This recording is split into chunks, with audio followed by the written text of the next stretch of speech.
Hey, what's up, guys? Gabe here. Just coming back for a little Yogpack Feed the Beast update.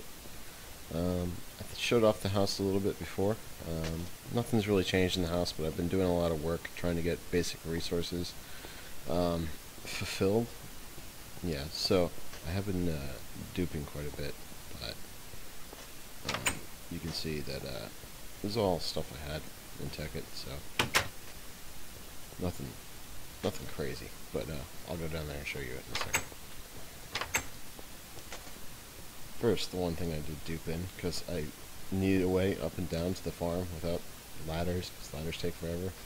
So I duped in these arcane lifts. They're pretty cool. I've seen them in videos, and I'm going to make some legitimately later. But for right now, it's just a quick and easy way for me to get down there. Look, I'd even do this up. I would have made this nice had I known I was going to keep it. And I will keep it, but I'm going to make them first, and then I will pimp this little hallway out down to my garden. So here's my wheat farm. Freaking want to pull my hair out about this damn thing, but it's finally working. It's all automated. So what we have right here is the actual farm unit.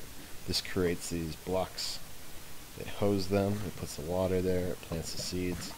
It's all automated. It just needs power, which I'm using an electric engine into Buildcraft pipes powered by some solar panels, which as I started to make this I realized are pretty junky, like really junky.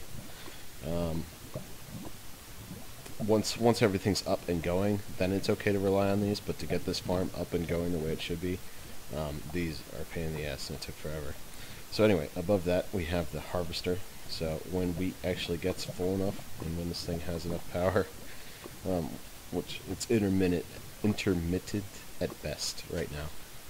So, but what it does is it'll chop down the wheat, and then in this pipe here, it'll send the wheat this way, and it'll send the seeds back down into the farm to be replanted. So, it's all automated. I have all this lava around here just on the off chance that items tend to pop out. Oh, look, there goes some wheat right now. Because if items start popping out and laying on the floor, it can create a lot of lag. I don't know what I was expecting, you know, Mach 5 wheat farm, but you know, it works for now. And I've already got it runs up to my building, and it's actually I'll show you what it's hooked up to, because that's important. So you're just like, oh, he's collecting wheat. No, I wanted to be able to feed myself without going and slaughtering millions of cows. So I have the pipe coming in right now, hooked up to an automatic crafting bench, which is making bread. So as soon as enough wheat comes in there to fill that up, which it needs 2 more, it'll pop out of bread and then into this chest, and I already got 40 bread, so it's doing its job. Come later, once the seeds start getting full in that farm, I'm going to start using the seeds. I think you can use the seeds for biofuel, which I will need soon, because as I found out while building all this stuff, is that I needed fuel, or a power source, a better power source than just these solar panels, since they're kind of junk. In Tekkit they're okay, because you could do like big solar arrays, which were like, you know, 10 times as powerful as these little guys, but they don't have them in here. So I've watched some tutorials and things, and I got a semi-sustainable energy source right now. Lava, which you know, is good, but a bitch and a half to like process and turn into energy. But I found a real cool way to do it. I have this gigantic pipeline heading to the nearest volcano that I found. I got these world anchors along the whole pipeline to make sure everything doesn't glitch out, and I get my lava, as you can see, delivered on schedule. The problem with these pipes is they're terribly slow, and the pump is terribly slow at the other end as well. So this took forever for me to actually figure out if it was working or not. So let me tell you the premise of this. Back here, we got some thermopiles. These produce bluetricity, which is a weird sort of electricity. It doesn't power much, or anything at all. But what it does kind of free up is it's free renewable energy that you don't need a lot of. So the first I got the thermopiles in here creating energy, and then I have a ring of these solar panels, these bluetricity solar panels, which are pretty weak as well, hooked up to this whole array here. Some pretty full bat boxes. It can run all night without draining, so that's good. The thermopiles help keep it in check. If it was just the thermopiles, it wouldn't be enough, so I had to add all these solar panels. Anyway, the bat boxes power this Bluetricity engine here, which pumps into this liquid transposer. Oh, now lava. So what a liquid transposer does is when the lava comes down, it goes into this sidebar right here. Once you have 1,000 MBs, whatever that stands for, it fills this empty bucket right here with lava. It has a little display that shows it being filled. And this is being powered by, like I said, this Bluetricity engine. So this is how this little piece of machine can actually fill the bucket. So once it fills the bucket with lava, it's sucked out, sucked through this tube, and sucked in this little chest. Now, this is the fun part. I have these two little dudes, my two little helpers right here.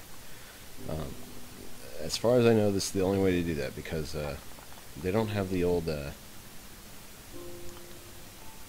wooden pipe systems that you could use with transposers and item detectors in this mod pack, so moving things from place to place is kind of a bitch.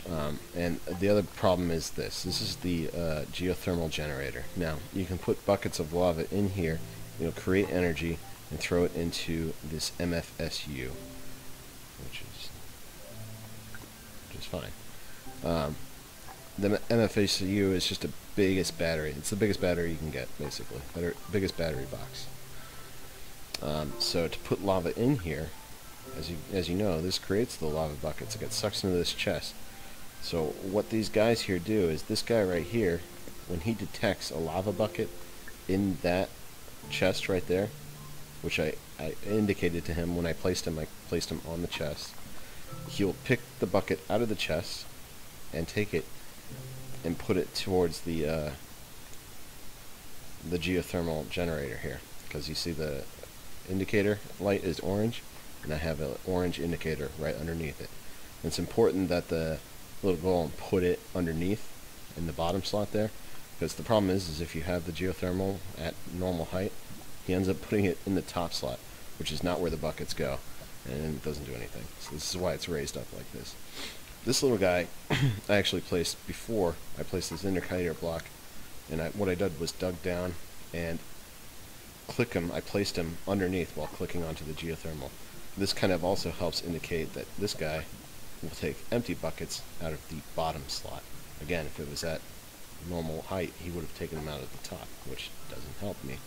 So he takes the buckets out and goes to the white light, which is connected to this chest. So he puts the empty buckets back in the chest. Buckets get sucked out and go into this tube, where only yellow buckets, or the empty buckets, can go through the yellow. If they're full of lava, they go back in. That won't ever happen now, because I'm on a one bucket system right now. And then gets put back into this blue bit, the blue little box up here, and waits for more lava to fill it. So, yeah. That is my energy source. Now, of course, the main problem is that if my lava source runs out, which putting a pump on top of a volcano is good, but it's a one pipe shaft, and there aren't too many sources of lava, so it has to extend the pipe all the way down to wherever the big pool is. And sometimes there's not even a big pool, so it's kind of a crapshoot. And I've several times have sworn that it wasn't working anymore, and then I take this long ass trek over to the volcano only to find, oh yeah, it's working, it's just being slow as hell. So right now this is a very slow way of gaining energy, but my thought is that once this gets down, we might be able to find some lava. So this is the other thing I have hooked up, or this is the only thing I have hooked up to the MFSU right now, is my quarry. I really needed a quarry to start digging for me, because I didn't want to, like I said, I didn't want to dupe in any of the new stuff I did with the arcane